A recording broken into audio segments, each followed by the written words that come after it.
사역을 하시던 한 선교사님이 하교하는 자녀를 태우러 갔다가 경찰에 체포가 되었습니다. 이분은 필리핀에서 빈민들을 대상으로 구제와 선교를 하셨던 분이십니다. 그런데 불법 총기류 소지죄로 체포가 되셨습니다. 경찰은 선교사님을 체포하기 몇 달 전에 선교사님이 속해 있는 선교 법인에 대해서 압수수색을 했습니다.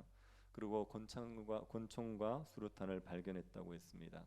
선교사님은 전혀 모르는 무기였는데 그게 거기 있었다는 겁니다. 그래서 경찰은 선교사님에게 경찰서에 와서 조사를 받으라고 여러 번 통지를 했는데 경찰서에 오지를 않아서 체포하게 되었다, 이렇게 얘기했습니다. 근데 선교사님은 한 번도 통지를 받은 적이 없답니다. 아무런 통지를 받지 못했는데 어느 날 갑자기 경찰이 체포를 했다, 이렇게 얘기했습니다. 그리고 경찰은 선교사님에게 해명할 기회도 제대로 주지를 않았습니다. 모든 일들이 마치 짜여진 각본대로 진행되는 같은 느낌이었습니다. 선교사님이 어떻게 할 수 없도록 이미 모든 것들이 세팅되어 있는 느낌이었다고 했습니다. 원래 이렇게 압수수색을 할 때 압수수색 장소가 정해지는데 그날 압수수색을 할 때 원래 정했던 장소가 아닌 갑자기 선교 법인으로 압수수색 장소를 바꾸었답니다. 그리고 압수수색을 할 때 방송국 카메라를 대동해 와서 그 현장을 생생히 중계를 했었다고 얘기를 합니다. 그래서 이미 짜여진 대로 진행되고 있는 그런 느낌이 드는데 어떻게 할 수가 없었죠. 그래서 감옥에 갇혔습니다. 필리핀의 감옥은 굉장히 열악합니다. 제가 부교육자로 있을 때 필리핀의 단교 선교를 가본 적이 있습니다. 그때 저희들이 했던 사역 중에 하나가 감옥에 가서 예배드리는 사역이었습니다. 그래서 직접 감옥 안에 들어가서 예배드려 본 적이 있기 때문에 그것이 얼마나 열악한지 압니다. 감옥은 되게 좁은데 사람들은 굉장히 많습니다. 그리고 굉장히 시설이 열악해 있습니다. 거기에 갇히면 갇혀 있는 것 자체로 굉장히 고통스럽죠. 근데 이 선교사님이 거기에 갇히고 말았습니다. 그로 인해서 오랫동안 고통을 겪으시다가 지금은 풀려나신 상태입니다. 이 선교사님은 기가 막힐 웅덩이에 빠져본 거지요. 자기 힘으로 벗어날 수 있는 웅덩이에 갇혀버린 경험을 하신 겁니다. 인생을 살아가다가 보면 기가 막힐 웅덩이에 빠질 때가 있습니다. 자기 힘으로는 도저히 벗어날 수 없는 웅덩이, 죽을 것 같은 죽음의 고통에 사로잡힐 때가 있습니다. 학생들이 학교를 다니다가 학교 폭력에 휘둘리는 경우가 있지 않습니까? 그런 경우도 기가 막힐 웅덩이에 빠졌다 얘기할 수 있겠지요. 직장 생활하는데 못된 상사를 만났습니다. 벗어나지도 못하고 계속 괴롭힘을 당합니다. 기가 막힐 웅덩이에 빠졌다고 얘기할 수 있겠죠. 그리고 죄의 중독에 빠지는 경우가 있습니다. 알코올 중독 아니면 음란 중독, 이런 게 빠지는 경우가 있죠. 자기 힘으로 벗어나고 싶은데 도저히 벗어날 방법이 없습니다. 깊은 수렁에 빠진 겁니다. 이런 기가 막힐 웅덩이에 빠지게 되면 절망하게 됩니다. 너무 괴로운데 자기 힘으로는 벗어날 수 없으니까 절망하게 되지요. 그런데 이런 기가 막힐 웅덩이에서 벗어날 수 있는 방법이 있습니다. 오늘 시편에서 그것을 우리에게 알려주고 있습니다. 다윗은 기가 막힐 웅덩이에 빠졌다가 벗어난 경험이 있습니다. 그래서 그 자신의 방법을 우리에게 알려주고 있습니다. 시편 40편을 우리가 한번 자세히 살펴보면서 기가 막힐 웅덩이에 빠졌을 때 어떻게 해야 되는지, 어떻게 하면 거기에서 벗어날 수 있는지 우리가 한번 배워보도록 하겠습니다. 시편 40편은 내용이 길지만 두 부분으로 나눌 수가 있습니다. 1절부터 11절 한 단락으로 나눌 수 있고 12절부터 17절을 한 단락으로 나눌 수 있습니다. 1절부터 11절은 다윗이 과거에 기가 막힐 웅덩이에 빠졌을 때 하나님께서 건져내 주신 경험, 그것을 가지고 하나님을 찬양하는 겁니다. 자신을 과거에 구원해 내신 그 하나님을 기억하고 하나님을 찬양하는 노래가 1절부터 11절입니다. 그리고 12절부터 17절은 현재 지금 다윗이 기가 막힐 웅덩이에 빠져 있는 거죠. 그 상태에서 하나님께 건져달라고 간구하는 겁니다. 그래서 1절부터 11절은 하나님을 찬양하는 찬양시인데 12절부터 17절은 탄식시입니다. 하나님을 찬양하고 현재의 고통에서 건져달라는 탄식을 하는 게 이 시편 40편의 전체적인 내용입니다. 우선 1절부터 11절 한번 보시겠습니까? 1절을 한번 보십시오. 내가 여호와를 기다리고 기다렸더니 귀를 기울이사 나의 부르짖음을 들으셨도다. 다윗이 기가 막힐 웅덩이에서 하나님을 기다리고 기다렸지요. 하나님께 자신을 건져달라고 기도하고 기도를 했습니다. 다윗이 하나님 앞에 기도했는데 하나님이 즉각적으로 응답해 주지를 않으신 겁니다. 그래서 기도하고 기도한 것이 기다리고 기다린 것입니다. 기다리고 기다리는 것은 요즘 시대 사람들은 정말 어려운 일입니다. 요즘이 얼마나 빠른 시대입니까? 모든 게 다 빠른 시대입니다. 뭐 인터넷 이름을 보니까 예전에는 뭐 이렇게 고속 인터넷 이렇게 얘기했어요. 그러다가 좀 지나니까 초고속 인터넷. 그러고 나서 좀 지나니까요 광속 인터넷. 그리고 지금은요 초광속 인터넷 이렇게 얘기합니다. 뭐 자꾸 저는 왜 자꾸 인터넷을 빨리 하는지 모르겠는데 뭐 지금 뭐 4G 하다가 5G 하다가 이번엔 6G인가 뭐 한대요. 그렇게 빨리 해가지고 뭘 하려는지 모르겠지만 하여튼 빠른 걸 너무나도 좋아합니다. 예전에 서울 부산 얼마나 걸렸는지 아십니까? 뭐 무궁화 타고 새마을 타면 뭐 3시간 4시간 이렇게 걸리지 않았습니까? 요즘에 2시간 반이면 가거든요.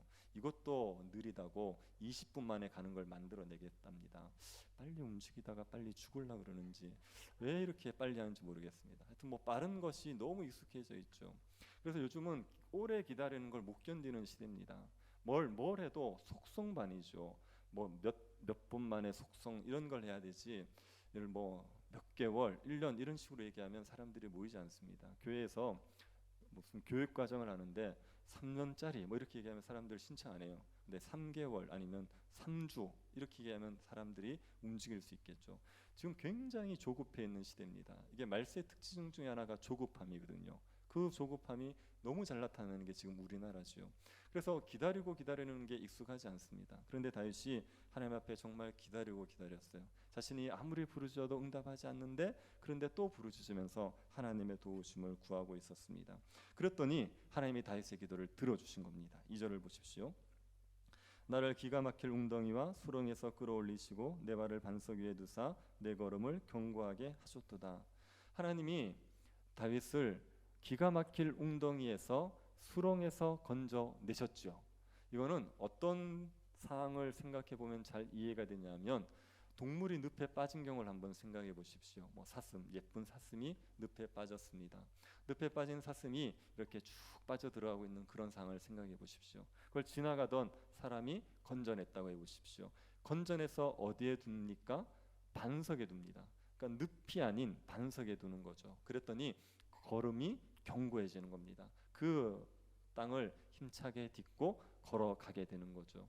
그렇게 늪에 빠진 동물을 건져내듯이 하나님께서 깊은 수렁에 기가 막힐 웅덩이에 빠져있는 다윗을 건져내셔서 반석에 두셨어요. 견고하게 두시고 그리고 걸음을 견고하게 만들어 주셨습니다. 다 죽어갔는데 다 망해갔는데 건져내셔서 형통한 삶을 살아가게 만들어 주신 겁니다. 그래서 다윗이 하나님을 찬양하는 겁니다. 3절 보십시오. 새 노래 곧 우리 하나님께 올릴 찬송을 내 입에 두셨으니 많은 사람이 보고 두려워하여 여호와를 의지하리로다. 하나님께서 다윗의 입에 새 노래를 두셨죠. 새 노래라는 것은 어떤 노래입니까? 이것은 구원받은 백성이 구원의 기쁨을 가지고 부르는 노래가 새 노래입니다. 곡조와 가사가 새로워서 새 노래가 아니라 구원받은 기쁨을 가지고 부르면 그게 새 노래가 되는 겁니다. 다윗은 기가 막힐 웅덩이에서 구원을 받았거든요. 그러고 나니 하나님 앞에 찬양이 나오는 거죠. 다윗에게 하나님께서 새 노래를 주신 겁니다. 구원의 감격을 가지고 노래하게 만들어 주셨던 겁니다. 다윗이 그 새 노래를 부르면서 자기가 부르는 새 노래를 들은 사람들은 여호와를 두려워하고 여호와를 의지하리로다 이렇게 얘기하죠. 새 노래를 부르면 그걸 듣는 사람들이 하나님을 경외하는 마음을 가집니다. 그리고 하나님을 더욱더 의지하게 되어 있습니다. 내가 기가 막힐 웅덩이에서 건짐을 받았다고요. 그걸 얘기하게 되면 그걸 듣는 사람들은 저 사람을 건져내신 하나님이 나도 건져내시겠구나. 그래서 하나님을 경외하고 하나님을 의지하게 되는 겁니다. 북한에서 선교 사역을 하시다가 북한을 그 최고 수령을 모독했다고 북한에서 종신형을 받은 목사님이 계세요. 근데 그분이 31개월 만에 이렇게 정말 기적적으로 풀려났습니다. 그런 분들의 간증을 들어보면 정말 하나님이 살아계신 거라는 게 느껴지죠. 하나님이 자기 백성 보호하시는구나, 자기 백성을 건져내시는구나 이런 생각이 들죠. 그러면 하나님에 대한 경외함이 생기고 그리고 하나님을 더욱더 의지하게 됩니다. 그래서 다윗이 내가 부르는 새 노래로 말미암아 사람들이 하나님을 경외하게 될 거다, 하나님을 의지하게 될 거다 그렇게 얘기했습니다. 다윗은 하나님께서 자신을 건져주신 그 경험 때문에 새 노래를 불렀습니다. 그리고 다윗이 확신 가운데 선포하는 게 4절입니다. 4절 한번 보십시오. 여호와를 의지하고 교만한 자와 거짓에 치우치는 자를 돌아보지 아니하는 자는 복이 있도다. 여호와를 의지하는 자, 교만하지 않고 거짓에 치우치지 않는 자, 이런 자가 복이 있다, 이렇게 얘기했습니다. 여러분, 여기에 교만한 자와 여호와를 의지하는 자와 교만하지 않고 거짓에 치우치지 않는 자, 이 사람은 같은 사람이겠습니까? 다른 사람이겠습니까? 이건 같은 사람이죠. 여호와를 의지하는 사람들은 교만하지 않아요. 여호와를 의지하는 사람들은 거짓에 치우지 않습니다. 여호와를 의지한다고 말하고 교만하거나 거짓을 행하면 그 사람은 여호와를 의지하는 게 아니지요. 여호와를 의지하는 사람들에게는 교만하지 않고 거짓에 치우치지 않는 의로운 삶이 반드시 따라오게 되어 있습니다. 그래서 여호와를 의지하는 자는 복이 있습니다. 여호와를 의지하여 겸손하게 하나님 앞에 정직하게 행하는 자들은 반드시 복이 있지요. 그 여호와를 의지하는 자에게 주시는 복이 한이 없습니다. 헤아릴 수 없이 많습니다. 5절을 보시기 바랍니다. 여호와여 나의 하나님이여 주께서 행하신 기적이 많고 우리를 향한 주의 생각도 많아 누구도 주와 견줄 수 없나이다. 내가 널리 알려 말하고자 하나 너무 많아 그 수를 셀 수도 없나이다. 하나님을 의지하는 자에게 주신 복, 그 복에 대한 이야기가요 헤아릴 수 없이 많은 겁니다. 뭐 그 다 기록할 수 없을 정도로 그 이야기가 너무나도 많습니다. 사도 요한은 예수님에 대한 이야기를 기록했죠. 그게 요한복음 아닙니까? 요한복음을 기록하면서 마지막에 이렇게 얘기합니다.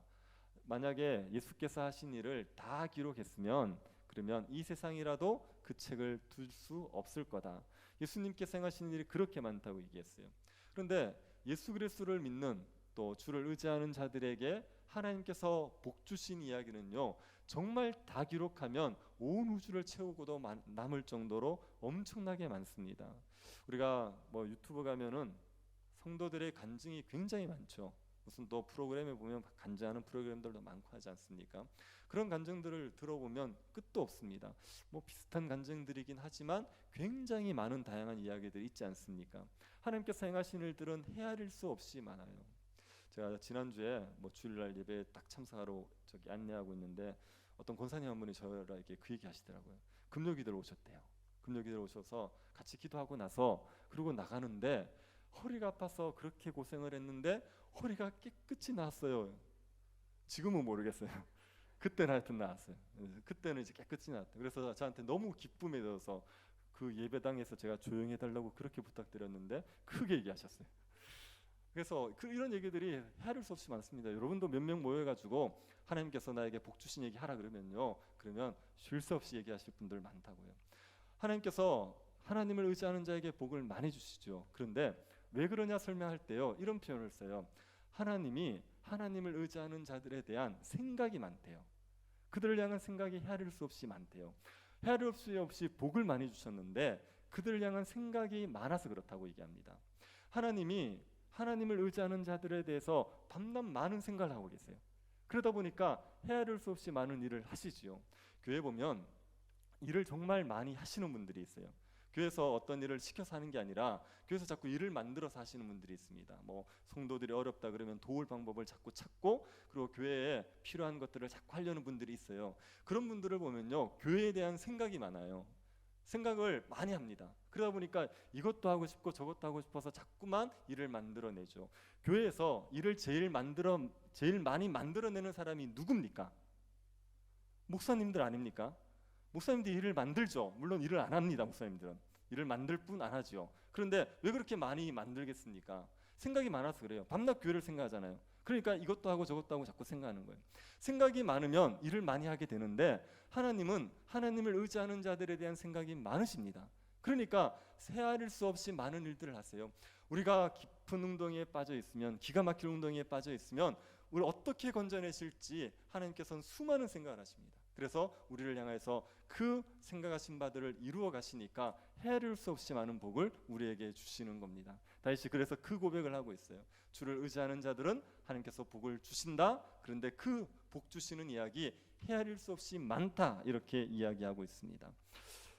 하나님이 그렇게 하나님을 의지하는 자에게 복을 주시지요. 그러면 이런 질문이 있을 수 있겠죠. 하나님을 의지한다는 거 어떤 겁니까? 만약에 여러분이 이렇게 얘기했습니다. 하나님을 의지하십시오. 그러면 하나님께서 여러분을 건져 주십니다. 이렇게 얘기했습니다. 그랬더니 신앙을 잘 모르는, 성경을 잘 모르는 사람이 묻습니다. 하나님 의지하는 거 어떻게 하는 게 하나님 의지하는 겁니까? 이렇게 묻습니다. 뭐라고 대답하시겠습니까? 하나님 의지하는 건 어떻게 하는 겁니까? 기도하는 거죠. 하나님 앞에 예배 드리는 거죠. 이게 하나님 의지하는 거 맞죠? 근데 다윗이 그렇게 얘기하지 않아요. 다윗이 하나님을 의지하는 것을, 예배하는 것을 얘기하지 않습니다. 6절 한번 보십시오. 주께서 내 길을 통하여 내게 들려주시기를 제사와 예물을 기뻐하지 아니하시며 번제와 속죄제를 요구하지 아니하신다 하신지라. 주께서 다윗에게 들려주신 이야기가 있습니다. 다윗이 말씀을 듣고 깨달은 게 있어요. 그 전까지는 잘 몰랐는데 하나님의 말씀을 딱 들려주시면서 깨달은 게 뭐냐면 하나님은 제사와 예물을 기뻐하지 아니하신다는 겁니다. 번제와 속죄제를 요구하지 않는다, 이걸 깨달았다고 얘기합니다. 여러분 이 말 맞습니까? 틀립니까? 하나님은 제사와 예물을 기뻐하지 않는다, 이게 맞습니까? 이 말이 맞으면요, 레위기가 왜 필요합니까? 이 말이 맞으면 하나님께서 왜 제사를 드리라고 명하셨습니까? 하나님이 제사와 예물을 기뻐하지 않는다, 그렇지 않습니다. 하나님은 제사와 예물을 기뻐하세요. 우리가 속죄제를 드리기를 원하고 속건제도 드리기 원하고 화목제도 드리기를 원하시는 분이에요. 근데 다윗이 뭐라 그러냐면 하나님은 제사와 예물을 기뻐하지 않는다, 번제와 속죄제를 요구하지 않는다고 얘기해요. 이게 왜 이렇게 얘기하겠습니까? 이 말은 하나님이 제사와 예물을 기뻐하지 않는다는 게 아니라 제사와 예물만 드리는 걸 기뻐하지 않는다는 얘기입니다. 하나님을 의지한다고 말하면서 제사만 드리고 하나님을 의지한다고 말하면서 예물만 드리는 그걸 원하지를 않는다는 거예요. 하나님을 의지하는 자에게 요구하는 건 뭐겠습니까? 제사와 예물 이것만 요구하는 게 아니죠. 율법을 지키길 요구하는 거예요.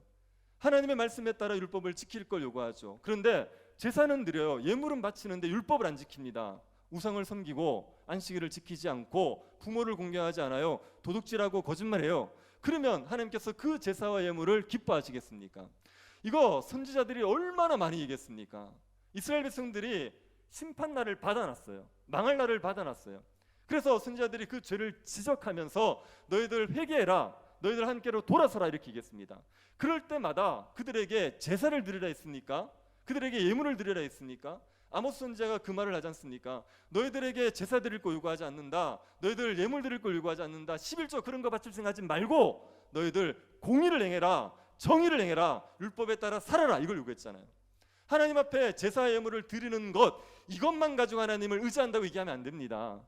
제사와 예물을 드리는 것에 그치지 않고 하나님의 말씀에 따라 율법을 지켜 행하는 삶, 교만하지 않고 거짓을 행하지 않는 삶이 있어야죠. 이게 하나님을 의지하려 살아가는 삶의 방식입니다.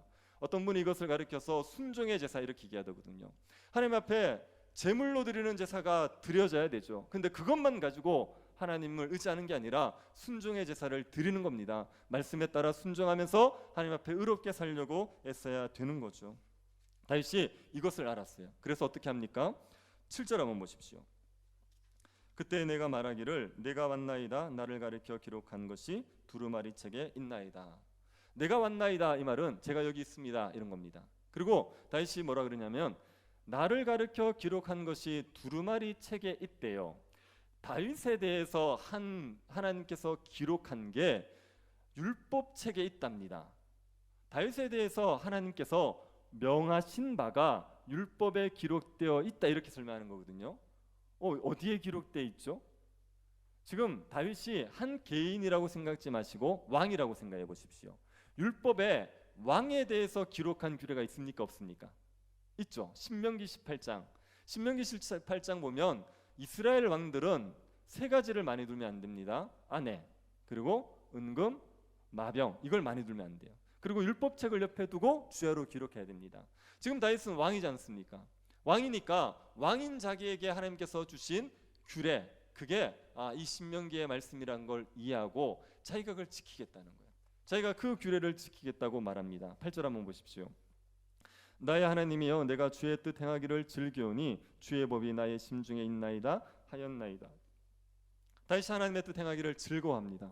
주의 법이 나의 심중에 있습니다. 제가 마음으로부터 주의 법을 지키겠습니다. 이렇게 얘기합니다. 하나님 제사와 예물을 기뻐하지 않으시니까, 그것만 드리는 것을 기뻐하지 않으시니까 나에 대해서 기록된 하나님께서 나에게 주신 왕의 규례, 이걸 제가 지키겠습니다. 제가 주의 법 즐거워하여 마음으로 지키겠습니다. 그렇게 얘기하는 겁니다. 다윗은 하나님 앞에 제물로 드리는 제사와 예물을 패하지 않았어요. 여전히 하나님 앞에 제사와 예물을 드렸습니다. 그런데 거기에다가 하나님께서 주신 규례를 지키는 순종의 제사까지 드린 겁니다. 그리고 또 한 가지의 제사를 더 드립니다. 9절 한번 보십시오. 내가 많은 회중 가운데서 의의 기쁜 소식을 전하였나이다. 여호와여, 내가 내 입술을 닫지 아니할 줄을 주께서 아시나이다. 다윗이 많은 회중 가운데서 의의 기쁜 소식을 전하죠. 하나님께서 의를 행하신다. 이 말은요, 하나님이 악인들은 심판하시고 주를 의지하는 자는 구원해 내신다는 얘기입니다. 하나님의 의는 악인들에 대해서는 심판이겠지만 주를 의지하는 자들에게는 구원이거든요. 하나님은 의를 행하십니다. 하나님은 심판과 구원을 이루십니다. 이걸 하나님 앞에 찬양한다고 얘기하는 겁니다. 10절도 보십시오. 내가 주의 공의를 내 심중에 숨기지 아니하고 주의 성실과 구원을 선포하였으며 내가 주의 인자와 진리를 많은 회중 가운데서 감추지 아니하나이다. 하나님께서 행하시는 그 인자와 진리, 하나님이 행하신 그 일들을 어디에서도 감추지 않고, 복음을 부끄러워하지 않고, 하나님을 부끄러워하지 않고 하나님을 찬양한다는 겁니다. 제가 어떤 그 미국에서 목회하시는 목사님의 설교 듣다가 깜짝 놀란 게 있습니다. 미국이 기독교 국가인 건 아시죠? 그래서 미국에서는 대통령이 취임할 때 그때 저거래요. 그 목사님이 와서 기도를 해요. 그리고 뭐 하원 의원 이런 사람들이 회의 시작할 때도 목사님이 와서 기도하는 겁니다. 목사님이 기도하면 마지막 끝날 때 어떻게 기도를 마칩니까? 여러분 기도 끝날 때 누구의 이름으로 기도하시죠?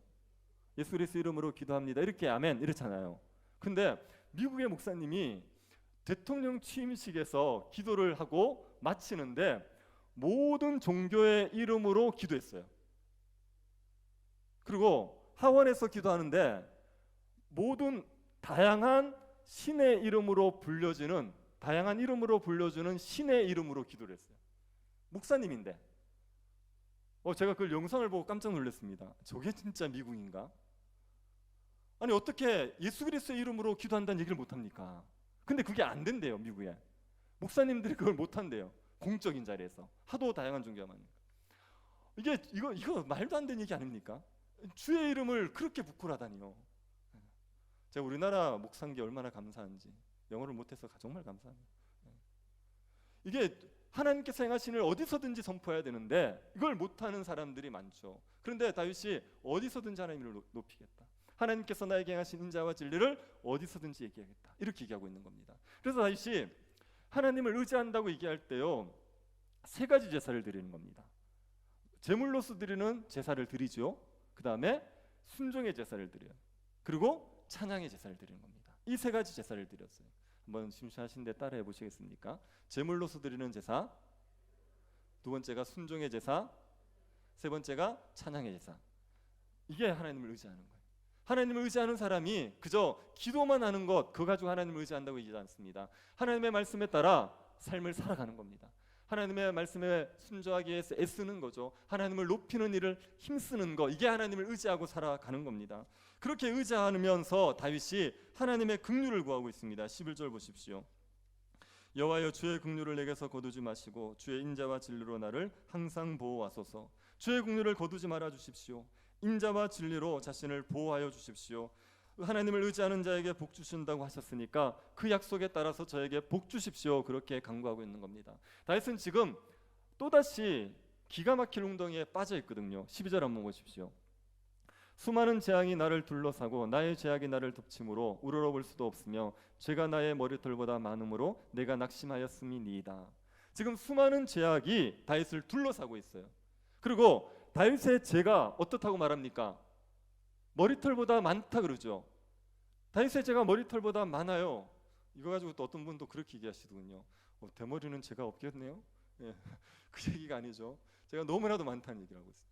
지금 다윗이 어디에 사로잡혀 있냐면요, 재앙의 웅덩이, 죄악의 웅덩이에 사로잡혀 있습니다. 지금 악한 자들이 다윗을 둘러싸고 있고요, 악한 자들에 의해서 괴롭힘을 당하고 있습니다. 그게 재앙의 운동이에요. 그리고 또 다윗에게 머리털보다 많은 죄 때문에 지금 죄악의 운동에 빠져 있습니다. 거기에서 지금 하나님의 긍휼을 구하고 있는 거예요. 하나님께 도와달라고 얘기하는 겁니다. 13절 한번 보십시오. 여호와여 은총을 베푸사 나를 구원하소서. 여호와여 속히 나를 도우소서.